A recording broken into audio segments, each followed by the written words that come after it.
Okay, fire, are you ready? Yes! Are you ready?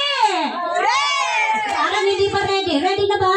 Yes! Uy, energy, energy. Asan na nga po yung natin? Okay. Okay, pag bilang ko ng tatlo, nakatago na kayo. Okay, everybody!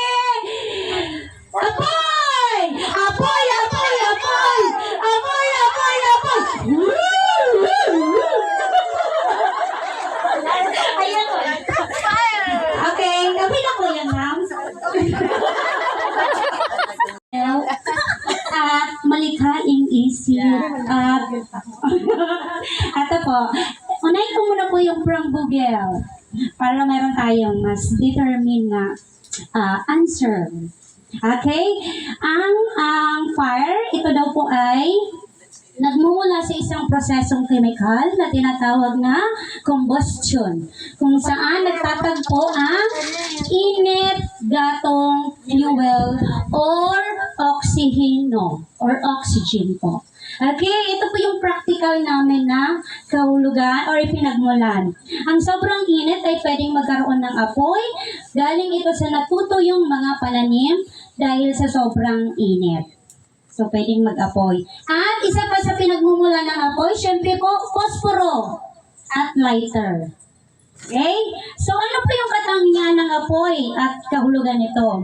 Ayon kay Google, ito daw ay isang mabilis na reaksyong chemical na tinatawag na exothermicong oxidation, kung saan ang panggatong or fuel ay nagbabago dahil sa init at oxygen. So, sa aming pag-uusap, ito daw po ay mainit, nakaka-high blood.